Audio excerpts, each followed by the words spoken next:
Welcome our YouTube channel GSP तासु। बिहार प्रधान शिक्षक के लिए संभावित प्रश्नों को देखने वाले हैं इस वीडियो में।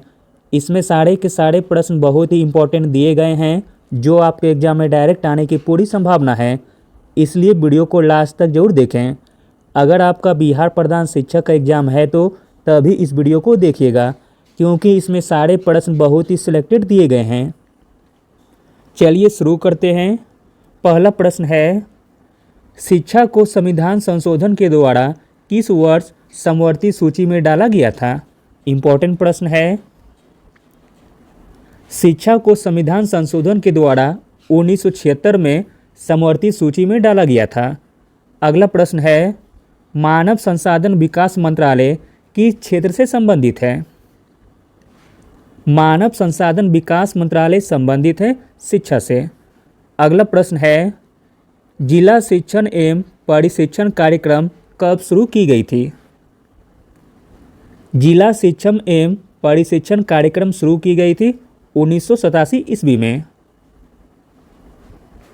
अगला प्रश्न है, शिक्षा अनिवार्य पाठ्यक्रम में अध्यापक का साप्ताहिक कार्य कितने घंटों की निर्धारित है? शिक्षा अनिवार्य पाठ्यक्रम में अध्यापक का साप्ताहिक कार्य 45 घंटों की निर्धारित है। अगला प्रश्न है, भारत का भविष्य उसकी शिक्षण कक्षाओं में विकसित हो रहा है, यह कथन किसका है? इम्पोर्टेंट प्रश्न है। भारत का भविष्य उसकी शिक्षण कक्षाओं में विकसित हो रहा है, यह कथन है कोठारी का। Option number D. अगला प्रश्न है, अभिवाहक की सर्वाधिक उपमा दी जाती है किससे? अभिभावक की सर्वाधिक उपमा दी जाती है माली से।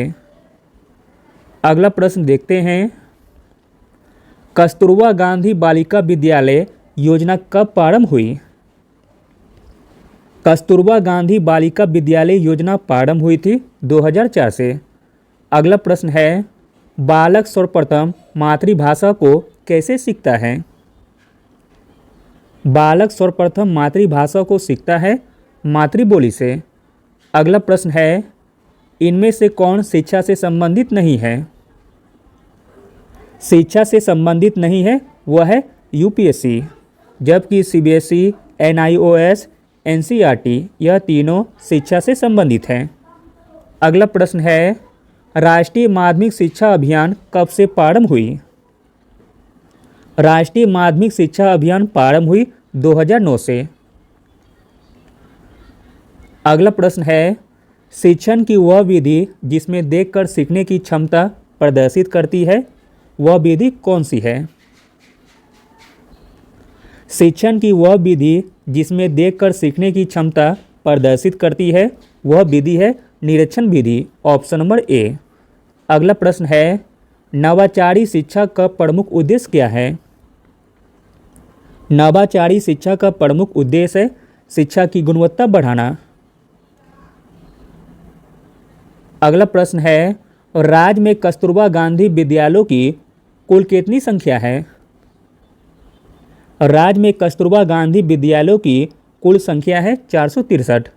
अगला प्रश्न है, समावेशी शिक्षा का मूल उद्देश्य क्या है? समावेशी शिक्षा का मूल उद्देश्य है रुचि रखने वाले बच्चों को शिक्षा से जोड़ना। अगला प्रश्न देखते हैं, महिला समाख्या कार्यक्रम का मुख्य उद्देश्य क्या है? महिला समाख्या कार्यक्रम का मुख्य उद्देश्य है कमजोर वर्ग की महिलाओं को शिक्षा से जोड़ना। अगला प्रश्न है, संकुल में मीना मंच का गठन किस तरह का कार्यक्रम है? संकुल में मीना मंच का गठन कार्यक्रम है राष्ट्रीय कार्यक्रम।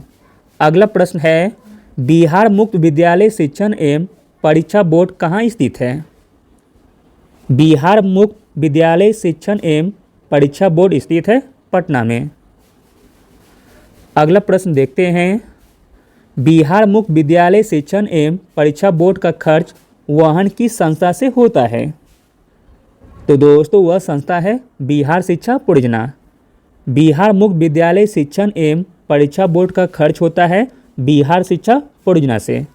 अगला प्रश्न है, राज्य शिक्षा शोध एवं परिशिक्षण परिषद का प्रमुख कार्य क्या है?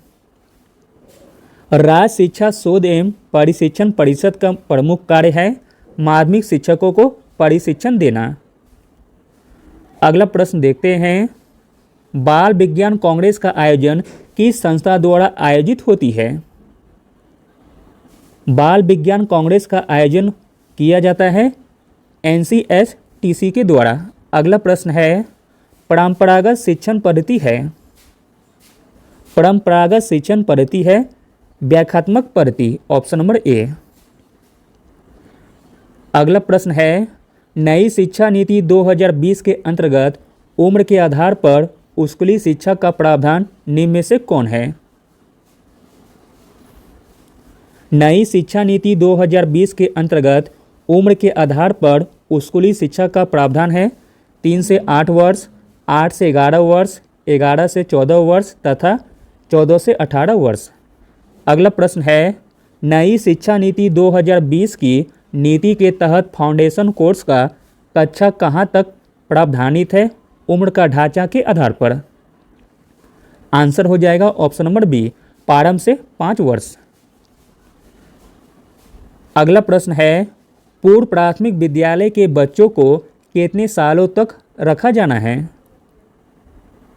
पूर्व प्राथमिक विद्यालय के बच्चों को प्रारंभ के 3 सालों तक रखा जाना है। अगला अंतिम प्रश्न है, NEP 2020 के तहत मध्य विद्यालय की कक्षाएं निम्न में से कौन सी है? NEP 2020 के तहत मध्य विद्यालय की कक्षाएं हैं 6 से 8 तक। Thank you.